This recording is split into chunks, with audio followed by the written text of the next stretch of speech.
जय हिंद आप सभी को। देखिए ये हमारा एमपी जेल प्रहरी और फॉरेस्ट गार्ड की जो संयुक्त भर्ती परीक्षा है उसके लिए प्रैक्टिस नंबर 3 है जीके का, यानी जीके जीएस का जो 20 क्वेश्चन आएंगे उनमें प्रैक्टिस सेट नंबर 3 में अति महत्वपूर्ण प्रश्नों को हमने कवर किया है जो आपके आने वाले एग्जाम में बहुत इंपॉर्टेंट होने वाले हैं। तो पहले क्वेश्चन से आपको देखना है।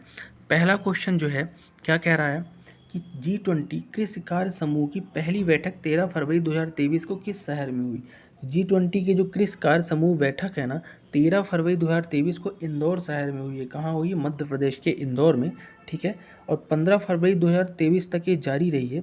ठीक, और G20 में कितने देशों ने भाग लिया है आपका? तो 20 नाम पे ही है, और यहाँ पे इंदौर के ऐतिहासिक राजवाड़ा पैलेस में इसकी बैठक हुई थी। ठीक है, चलो नेक्स्ट क्वेश्चन देखेंगे कि मध्य प्रदेश की खेल पत्रिका कौन सी है। तो मध्य प्रदेश की जो खेल पत्रिका है ना उसका नाम है खेल हलचल। याद रखिएगा, इंपॉर्टेंट क्वेश्चन है, खेल हलचल होगी। अगर मैं कुछ एडिशनल फैक्ट की बात करूं तो भारत का पहला समाचार पत्र जिसको आप बंगाल गजट के नाम से जानते हो 1780 में जेम्स अगस्त हिक्की ने संपादित किया था।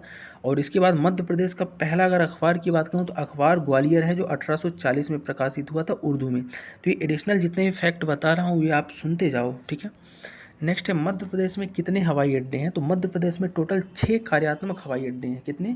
6 कार्यात्मक हवाई अड्डे हैं आपके। कौन कौन से? देखो, राजा भोज अंतर्राष्ट्रीय हवाई अड्डा भोपाल में है, एक इंदौर में देवी अहिल्याबाई है, जबलपुर में डुमना एयरपोर्ट है, और ग्वालियर में राजमाता विजया राजे सिंधिया एयरपोर्ट है, छत्रसाल खजुराहो में है, और दतिया हवाई अड्डा 6 है। 3 और हैं जो कार्यात्मक नहीं है, खंडवा, पन्ना और सतना के। ठीक है, तो ये एडिशनल फैक्ट आपको याद रखना है। अगला देखेंगे कि मध्य प्रदेश में रेलवे मुख्यालय कहाँ स्थित है। तो मध्य प्रदेश में एकमात्र रेलवे जोन है 19 जोनों में। कहाँ पे है वो? जबलपुर में है। तो पश्चिम मध्य रेलवे का जो मुख्यालय है जबलपुर में है, एकमात्र जोन। टोटल पूरे इंडियन रेलवे को 19 जोन है, याद रखना है आपको। ठीक है, जबलपुर का जो जोन है पश्चिम मध्य रेलवे का जोन कहा जाता है, जो अप्रैल 2003 में काम शुरू हुआ है। इस जोन के अंतर्गत कटनी, रीवा, सतना जिले के आज जोन आते हैं। ठीक है, तो आपको ये चीज़ें एडिशनल तौर पे जितना बता रहा हूँ याद रखना है। भारत में उत्पादित कुल बॉक्साइट का %% योगदान मध्य प्रदेश देता है। तो याद रखना, भारत में, पूरे भारत का जो बॉक्साइट का मध्य प्रदेश में 20% मध्य प्रदेश से प्राप्त होता है। मध्य प्रदेश के जिलों की बात करूँ, शहडोल, मंडला, रीवा, बालाघाट, इन सब से क्या है? बॉक्साइट प्राप्त होता है। कटनी और सचना से उच्च कोटि का बॉक्साइट प्राप्त होता है। बॉक्साइट है क्या भाई? बॉक्साइट जो है एल्यूमिनियम का अयस्क है। ठीक है, नेक्स्ट है निम्नलिखित में से किसे प्रत्यक्ष चुनाव के माध्यम से जनता द्वारा निर्वाचित किया जाता है। तो प्रत्यक्ष चुनाव के माध्यम से जनता जो निर्वाचित करती है ग्राम पंचायत के निकाय को। ठीक है, गुप्त मतदान होता है आपका। नेक्स्ट है जनगणना 2011 में लिंगानुपात के रुझान के अनुसार मध्य प्रदेश का किस जिला प्रथम है। तो मध्य प्रदेश का लिंगानुपात में सबको पता है बालाघाट जिला जो है फर्स्ट पे है, जहाँ पे प्रति 1000 पुरुषों में 1021 महिलाएं पाई गई हैं। सबसे कम कहाँ है? भिंड में है। नेक्स्ट है हाल ही में मध्य प्रदेश के किस शहर में 17वें प्रवासी भारतीय दिवस सम्मेलन का आयोजन हुआ है। तो मध्य प्रदेश का शहर है इंदौर। इंदौर में प्रवासी भारतीय सम्मेलन 17वां आयोजित हुआ है 10 जनवरी 2023 को, याद रखना है। नेक्स्ट है भारत के जो राज्य के नीति निर्देशक सिद्धांतों को भारतीय संविधान में शामिल किए जाने का उद्देश्य क्या है। तो देखो, संविधान के भाग 4 में 36 से लेकर आर्टिकल 36 से 55 तक क्या है? नीति निर्देशक तत्व है, डीपीएसपी। और ये आयरलैंड से लिया गया है, और इसका जो उद्देश्य क्या था? सामाजिक आर्थिक लोकतंत्र की स्थापना इसका उद्देश्य था। सामाजिक आर्थिक लोकतंत्र की स्थापना। ठीक है, प्रजातंत्र बोलो या लोकतंत्र बोलो। नेक्स्ट है निम्नलिखित में से कौन सही सुमेलित नहीं है। तो सही सुमेलित जो नहीं है वो आपको बताना है। तो इसमें से नागार्जुन सागर परियोजना जो है ना, कृष्णा नदी, ये आपका सही नहीं है, नागार्जुन बांध। ठीक है, तो सही सुमेलित है पूछा है, सॉरी। तो नागार्जुन बांध कृष्णा नदी पर है, बिल्कुल सही है। ठीक है, तो नागार्जुन बांध जो है कृष्णा नदी पर है आपका। ठीक, और तवा जो है तवा नदी पर है, माता टीला बेतवा नदी पर है, तो ये थोड़ा गलत हो जाएंगे। ठीक है, अगला देखेंगे भारतीय इतिहास में अशोक के 13वें शिलालेख के महत्वपूर्ण क्यों माना जाता है। तो अशोक का 13वां शिलालेख महत्वपूर्ण इसलिए माना जाता है क्योंकि इसमें यूनानी राजाओं के नामों का उल्लेख है। क्या है? यूनानी राजाओं के नामों का उल्लेख है, इसलिए माना जाता है। और ये 3री शताब्दी ईसा पूर्व में लिखा गया है। ठीक है, चट्टानों वगैरह पे, तो याद रखना है। अगला है अलेक्जेंडर कनिंघम की हड़प्पाई मुहर कहाँ मिली है। तो अलेक्जेंडर कनिंघम की 1853 में हड़प्पा की मुहर मिली है। तो 1853 इसका क्या हो जाएगा? राइट आंसर हो जाएगा। ठीक है, और क्वेश्चन 1853 ही बोला था, है ना, कहाँ मिली है। नेक्स्ट है, निम्नलिखित में से कौन सा कथन पूरा पाषाण कालीन उपकरणों के बारे में सही नहीं है? तो पूरा पाषाण में जो उपकरण पाए जाते हैं उसमें कौन सा कथन सही नहीं है? ये कुछ उपकरण अस्थियों से ही बनाए जाते थे, ये बात आपकी सही नहीं है, यानी कुछ उपकरण अस्थियों, ये गलत है, बाकी आपकी बातें सही हैं। ये पत्थर के उपकरण है, पूरा पाषाण के उपकरण अलग नहीं है, मूसल ओखली से उपयोग करते थे तो सही है, लेकिन अस्थि नहीं करते थे। अगला है, प्राचीन भारत में टोसाली कहाँ का प्रादेशिक नाम?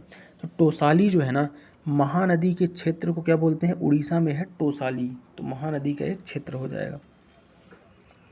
नेक्स्ट है, पश्चिम से पूर्व की ओर महाजनपदों का सही क्रम क्या होगा? तो अगर पश्चिम से पूर्व की तरफ चलोगे तो महाजनपदों का जो सही क्रम बनेगा, पहले सबसे पश्चिम अवंती हो जाएगा, उज्जैन, फिर चेदी, फिर वत्स, फिर मगध, फिर अंग, यानी ये वाला आपका राइट आंसर हो जाएगा। नेक्स्ट है, मध्य प्रदेश के किस गुप्त राजा ने हूणों को भारत में आक्रमण करने से रोका था? तो गुप्त राजा है स्कंदगुप्त। कौन है? स्कंदगुप्त। इंपॉर्टेंट क्वेश्चन है, जो हूणों को भारत पर आक्रमण करने से रोका था स्कंदगुप्त ने, तो स्कंदगुप्त इसका राइट आंसर हो जाएगा। अगला क्वेश्चन, कि कौन सा सातवाहन राजवंश का संस्थापक है? तो सातवाहन राजवंश का संस्थापक था सिमुक। सिमुक कौन है? सातवाहन राजवंश का संस्थापक है, दक्षिण भारत के राज्य हैं।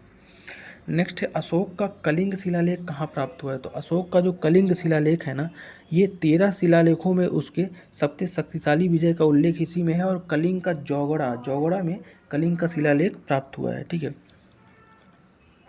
नेक्स्ट है, प्रारंभिक वैदिक काल के दौरान दो सभाएं कौन सी हैं? तो प्रारंभिक वैदिक काल में जो दो सभाएं होती थी ना, उन्हें समिति और सभा बोलते थे। क्या बोलते थे? समिति और सभा। वैदिक काल क्या है? 1500 ईसा पूर्व से 600 ईसा पूर्व के बीच का जो समय है वैदिक काल है, जिसमें एक वेदों से उसी से वेदों की जानकारी मिली है। ठीक है, 4 प्रकार की वेद होते हैं।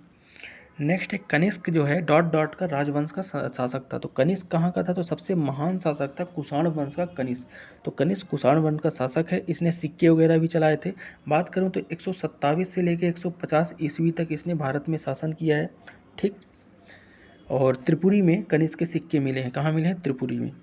नेक्स्ट है, निम्नलिखित में से कौन सा लेखक चंदेल वंश के जीवन चरित्र संबंधी विवरण प्रदान करता है? तो चंदेल वंश का जो जीवन चरित्र मिलता है ना, किसी में नहीं मिलता इनमें से। ठीक है, तो चंदेल वंश का इसमें से कोई भी राइट आंसर आपका नहीं होगा।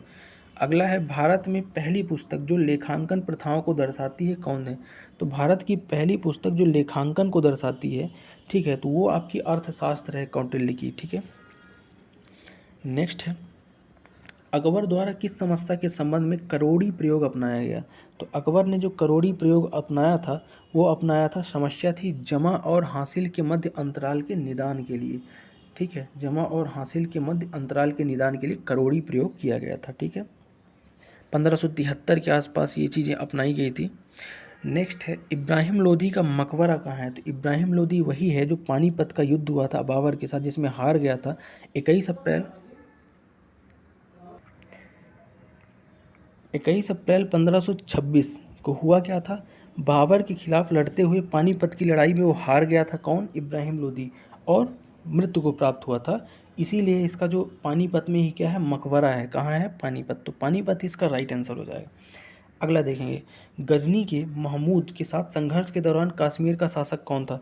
तो गजनी जब महमूद के साथ जब संघर्ष हुआ था तो कश्मीर में उस समय दिद्दा था। कौन था? दिद्दा शासक था, जो 26 वर्षों तक शासन किया है।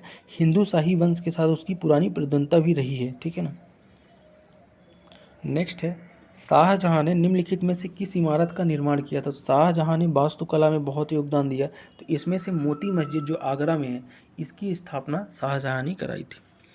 नेक्स्ट है, पृथ्वीराज तृतीय के समकालीन जयचंद्र किस वंश के थे? तो पृथ्वीराज तृतीय के समकालीन जो जयचंद्र है ना, वो आपका गढ़वाल वंश का था। किसका था? गढ़वाल वंश इसका राइट आंसर हो जाएगा। ठीक है। किसने शुद्ध अरबी सिक्कों का प्रचलन किया? तो शुद्ध अरबी सिक्कों का जो प्रचलन किया है इल्तुतमिश ने किया था। कब किया था? इसका शासन कब तक था? 1210 से 1236 तक दिल्ली में सल्तनत चलाया इसने, जिसमें इसने शुद्ध अरबी के सिक्के चलाए थे इल्तुतमिश ने। ठीक है।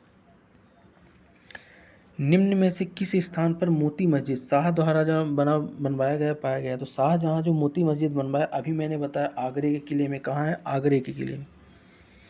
नेक्स्ट है, निम्नलिखित में से कौन गुलाम वंश का शासक नहीं था? तो गुलाम वंश का इसमें से शासक नहीं था, वो बताना है। तो मुबारक शाह गुलाम वंश का शासक नहीं था। आराम शाह, बहराम था, अलाउद्दीन मुहम्मद शाह, ये गुलाम वंश के शासक थे। ठीक है। गुलाम वंश की स्थापना किसने की थी? कुतुबुद्दीन ऐबक ने की थी। कब की थी? 1210 के आसपास की थी।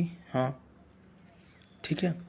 नेक्स्ट है grand old man of India किसे कहा जाता है? तो great grand old man of India जो कहा जाता है वो दादा भाई नौरोजी, इन्हें वयोवृद्ध भी हिंदी में बोलते हैं, वयोवृद्ध। दादा भाई नौरोजी इसका राइट आंसर हो जाएगा। इनकी एक पुस्तक है poverty and un British rule in India, उसको आप जरूर पढ़िएगा, इनकी पुस्तक है। अगला है सेंट्रल प्रोविंस मध्य प्रांत की स्थापना कब हुई? तो मध्य प्रांत की जो स्थापना हुई थी 1861 में हुई थी, ठीक है। नेक्स्ट देखेंगे कि निम्नलिखित में से कौन सी घटना जलियांवाला बाग नरसंहार के ठीक पहले घटी थी? तो जलियांवाला बाग हत्याकांड के पहले घटना घटी थी रॉलेट एक्ट का विरोध, 1919 की बात है ये, ठीक है। नेक्स्ट है रॉलेट एक्ट के विरोध में कौन से नेता थे? तो रॉलेट एक्ट का जो विरोध किया था ना, महात्मा गांधी ने किया था, ठीक है। नेक्स्ट है निम्नलिखित में से कौन सा न्यायिक सुधार कार्नवालिस द्वारा लाया गया? तो लॉर्ड कार्नवालिस ने जो न्यायिक सुधार लाया था वो लाया था आपराधिक मामलों से निपटने के लिए अलग न्यायालय स्थापित किए जाएं, इसके लिए इसने सुधार किया था, ठीक है, कार्नवालिस ने। सिविल सेवा वगैरह के जनक भी इसको बोला जाता है। नेक्स्ट है उस वायसराय का नाम बताइए जिसने 1929 में भारत के लिए प्रभुत्व का दर्जा या डोमिनियन स्टेट देने की घोषणा की। तो डोमिनियन स्टेट या प्रभुत्व का दर्जा देने की जो घोषणा की थी वो लॉर्ड इरविन था। कौन था? Lord Irwin. 1929 की बात है जब गांधी इरविन का समझौता, याद रखिएगा, इसके शासनकाल में हुआ है। 5 मार्च 1931 को द्वितीय गोलमेज सम्मेलन में गांधी इरविन का समझौता हुआ है। बहुत इंपॉर्टेंट क्वेश्चन है जिसमें गांधी जी ने भाग लिया है। अगला है नेताजी सुभाष चंद्र बोस ने स्वाधीन भारत पर अस्थायी सरकार की स्थापना कब और कहाँ की? तो अस्थायी सरकार की जो स्थापना की थी नेताजी सुभाष चंद्र बोस ने 1943 में सिंगापुर में की थी। 43 इसका राइट आंसर हो जाएगा, ठीक है।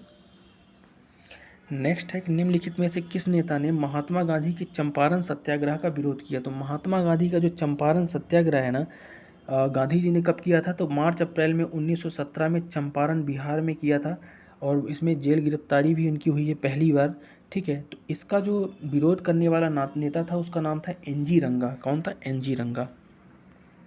सविनय अवज्ञा आंदोलन के दौरान हुई दांडी यात्रा का समय बताओ। तो सविनय अवज्ञा आंदोलन के दौरान जो दांडी यात्रा हुई है ना, उसका समय क्या था? 12 मार्च 1930 से 6 अप्रैल 1930, यानी 12 मार्च 1930 से 6 अप्रैल 1930 इसका राइट आंसर हो जाएगा दांडी यात्रा का। जिसमें हुआ क्या था?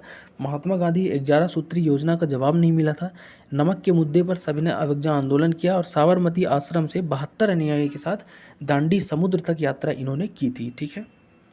नेक्स्ट और आज का लास्ट क्वेश्चन है कि भारत के गोवा राज्य में मुद्रण प्रेस की शुरुआत किसने की? तो भारत के गोवा में जो मुद्रण प्रेस की शुरुआत की है पुर्तगालियों ने की थी। किसने? पुर्तगालियों ने।